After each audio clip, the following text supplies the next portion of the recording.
Greetings.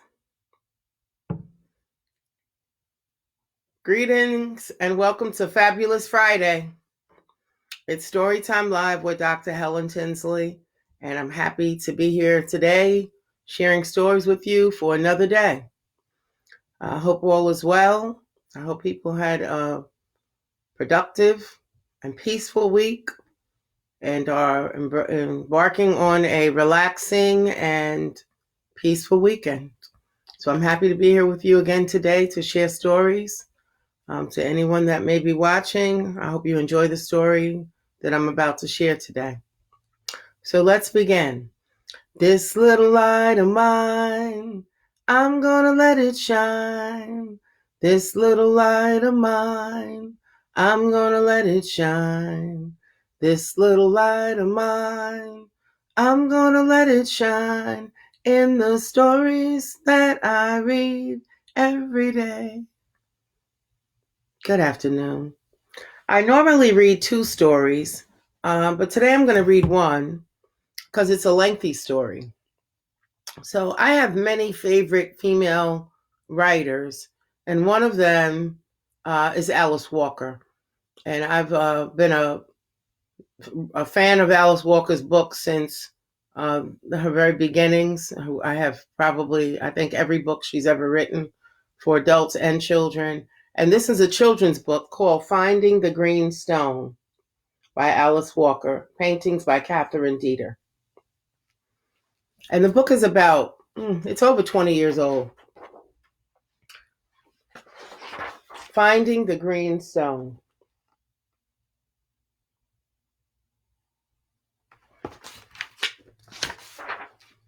It's dedicated to all children everywhere and to the eternal child within myself and you, by Alice Walker.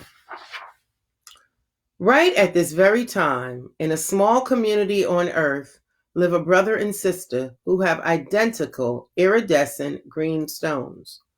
The stones shine brightly and are small enough to fit into their hands.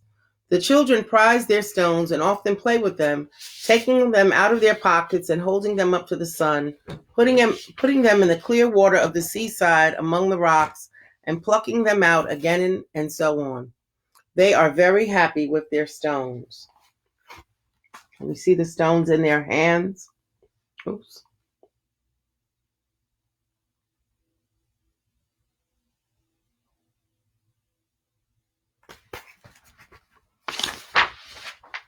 But one day, Johnny, the brother, lost his green stone.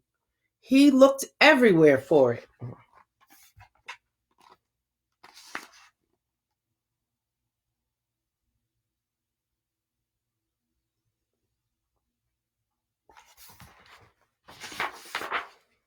Then he looked at his sister Katie's green stone, and because his own stone was missing, he imagined that hers looked bigger and shinier than ever. He thought maybe his green stone had disappeared into hers. "You've stolen my green stone," he said. "No way," said Katie. Johnny frowned at her and tried to grab her green stone, and even the memory of his own stone vanished. As the days passed, Johnny became very dull and sat for hours under the big tree in the center of the community. But Katie never forgot that Johnny had once possessed his very own brightly glowing green stone, exactly like hers. And every day, while he sat under the tree fuming and casting mean looks at everybody who passed and sometimes muttering nasty things as well, she brought him her green stone to hold and reminded him that he had once had one too.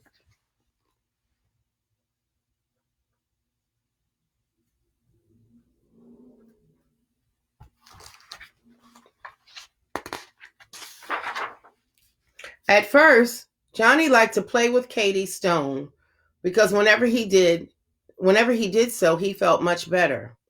But then he would remember that it was hers and that he did not have one of his own, and he would become angry.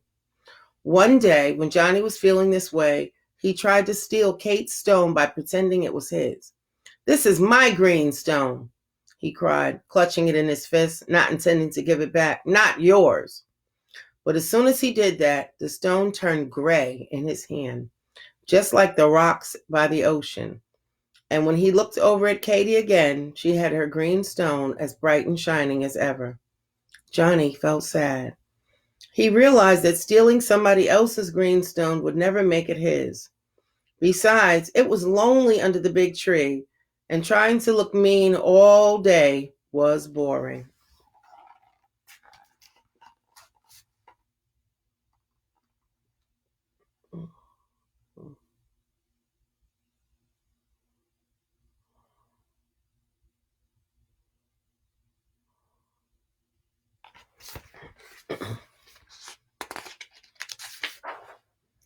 One day, he mustered the courage to talk about his change of heart to Katie, who rarely talked to him now because she was afraid.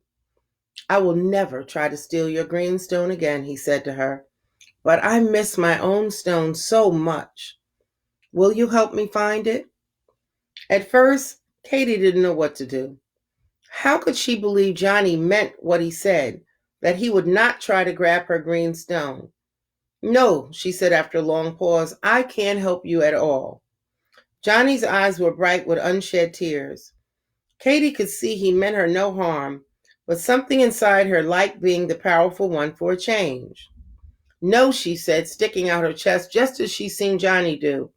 But when she said no, the second time, with a new coldness in her heart, her own green stone began to flicker and almost stopped shining. Katie glanced at Johnny's sweet, sad face, so like her own, and then at her flickering green stone. Being spiteful to her brother would never work. "I love you, Johnny," she said quietly. "I'm happiest when you have your very own green stone. I will do everything I can to help you find it." The radiance of her stone, when she said this and reached for Johnny's hand, dazzled them both.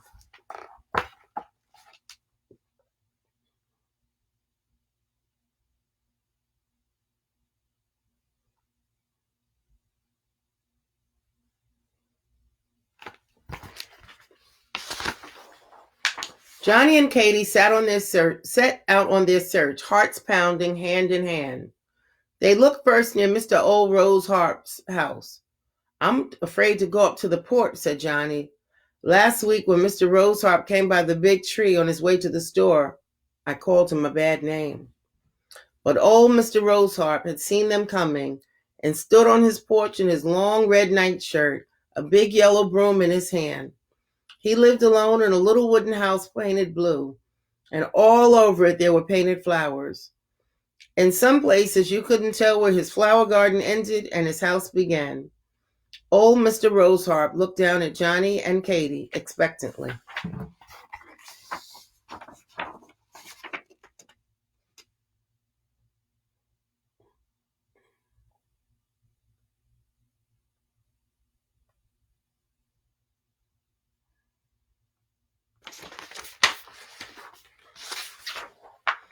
Katie gave Johnny a nudge in the ribs to help him speak up. She could see that Mr. Roseharp was more sad than angry because of what Johnny had said. "Since I called you a bad name," said Johnny, "I lost my green stone." "Oh, no," said Mr. Roseharp, who knew what a tragedy that was. He immediately tucked his nightshirt into his pants and put down his broom. Shaking his head with concern and saying, he came down to where Katie and Johnny stood and began right there in his own yard to help them look.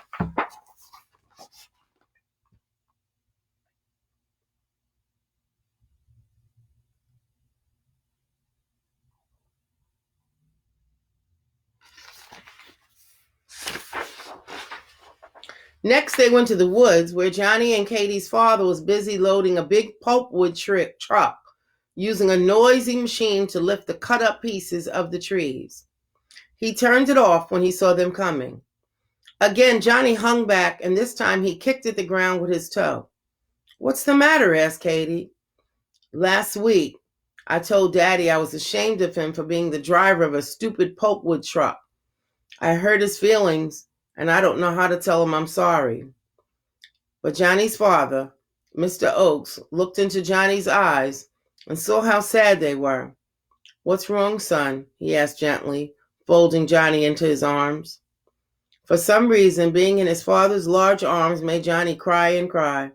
"I'm so sorry for what I said to you about driving the pulpwood truck," he said through his tears. "I know it's the only way you can make a living, the only way you can help Mama feed and clothe us all."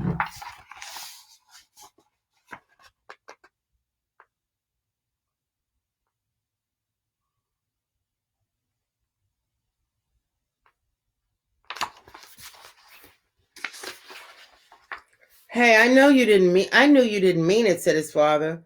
"I knew you only said it because you hate what pulpwooding does to the trees." "I hate it too," said Johnny. No, father said, "I hate it too. And since I said it," said Johnny, "I've lost my green stone." Mr. Oaks whistled in dismay. He'd lost his own stone many times in his life, and each time he had felt terrible. He hugged Johnny and kissed him firmly on the forehead. When Johnny and Katie and old Mr. Roseharp turned away, Mr. Oaks followed them in his truck. Mr. Oaks wore his stone on a thong around his neck. Katie had made an earring of hers, and old Mr. Roseharp wore his on his hat. As they moved along, the stones sparkled and shone.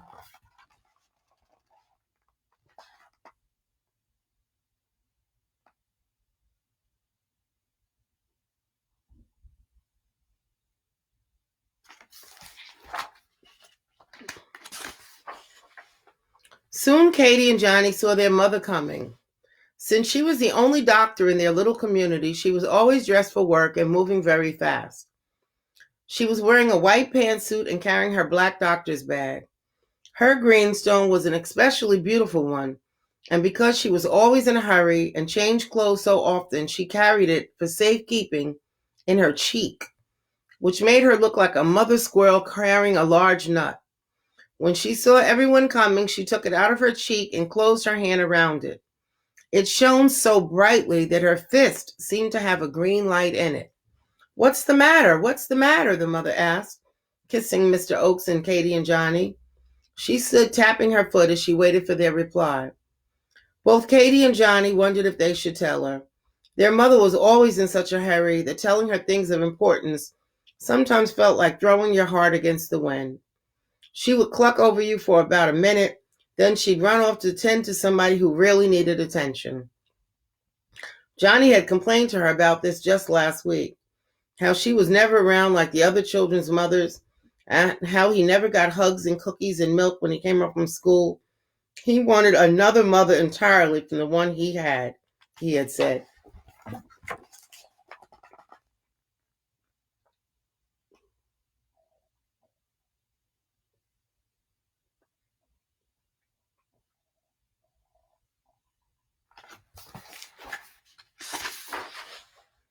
Still with Katie's warm little fingers urging him on, Johnny said, "It's nothing much." He thought, "She's probably on her way to deliver a baby, for heaven's sake. It's just that I lost my green stone." "You what?" said his mother, dropping her bag, something he'd never seen her do. Johnny thought that his mother knew almost everything, even if she was usually too busy to say so. "Do you know where it might be?" he asked. "Do you have it?" "I can't keep up with every single thing, Johnny," said his mother, in a voice that sounded like she was tired of trying. "Maybe if you do a better job of cleaning up your room, you wouldn't need help finding your stuff. And no, I do not have your green stone. I have my own." She picked up her bag, looked at her watch, and placed her own green stone back in her cheek. It tasted like copper. She spat it out and looked at it. It was like a small, sickly olive. "Uh-oh," she said. Then she put her arm around Johnny's shoulder. "Listen, Johnny. Listen, son. Everybody has his or her own green stone. You ought to know that by now. Nobody can give it to you and nobody can take it away. Only you can misplace or lose it. If you've lost it, it's your own fault."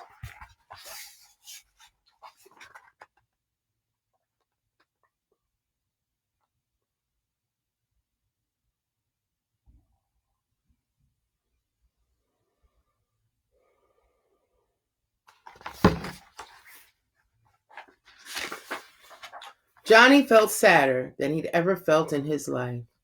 He thought about his beautiful green stone and how he would probably never see it again, and about how his mother, whom he loved and would never wish to replace with another, always spoke so impatiently.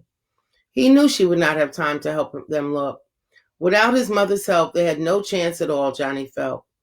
To his surprise, however, his mother took his hand and said in her fast, leaping over the gatepost voice, "We will get everybody in the community to help look for your green stone anyway." She smiled over at Mr. Oakes as if seeing him for the first time, even though she'd already kissed him, and he smiled back at her, and they all set off down the road.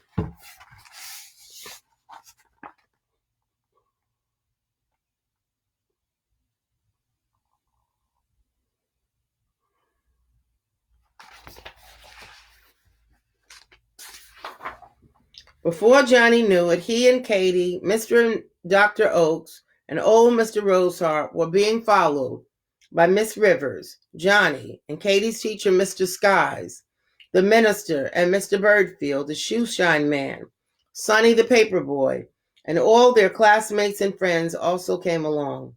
There was even a baby crawling after them. Its glowing green stone was the handle of its pacifier. The dog that was its guardian walked beside it, a green stone glistening in its collar.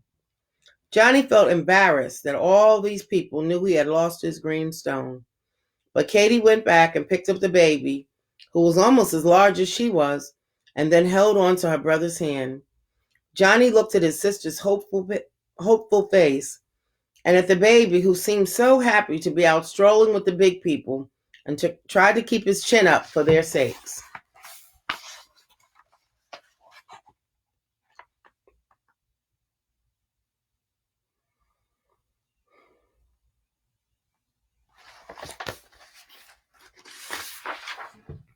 Finally, after hours and hours of searching under doorsteps, in orchards, in flower beds, and even on the cliff, everyone was tired, and so they stopped to rest under the big tree.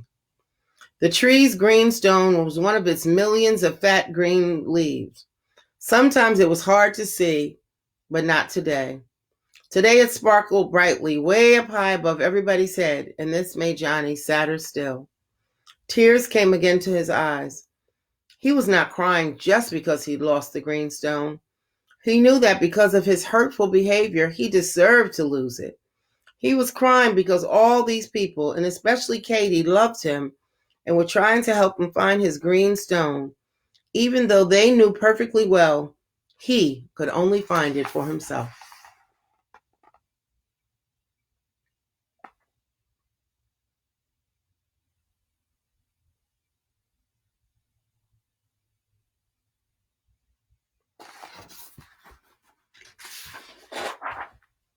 Idly, Johnny picked up a small rock and fondled it. He was puzzled that everyone in his community wanted to do something he could only do himself, and in his puzzlement, he began to feel as if a giant bee were buzzing in his chest. It felt exactly as if all the warmth inside him was trying to rush out to people around him. He noticed that as soon as the warmth that was inside him touched them, they began to shine. "You should all go home," he said to Katie, ashamed to have taken up so much of everyone's time. "You've wasted a whole afternoon. There's no point in helping me look for something that you can't actually help me find." "We wanted to be with you when you found it," said Katie, softly wiping Johnny's tears away with her sleeve. And sure enough, when Johnny followed Katie's gaze and looked down at his hand, what did he see? Not the dull and lifeless rock that he thought he was holding, but his very own bright green stone.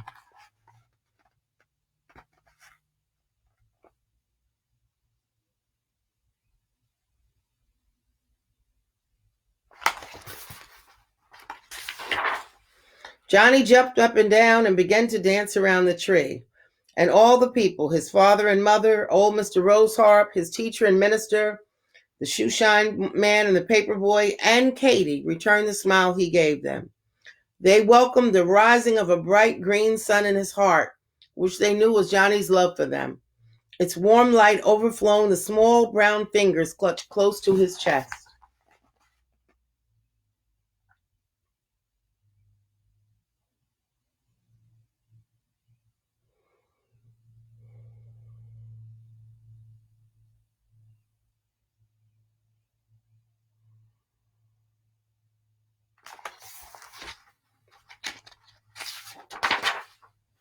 And that is the story of Finding the Green Stone. So again, that's Alice Walker, Finding the Green Stone, paintings by Catherine Dieter. And I hope you enjoyed that story. To me, that green stone is finding your gift, finding your inner strength, and finding what you can give, what you have in you to give to the world. And when you're nice to people and kind to people and loving and caring to people, that gift comes forth. But when you're mean and envious and jealous and hateful, that gift is not available for you to give to other people. So we have to open our heart to other people, to everyone, so that we can be more loving and more kind and more gracious and more caring and more human, have more humanity to one another and to the world. So with that said, I hope you all have a great day. Hi, Aunt Carol.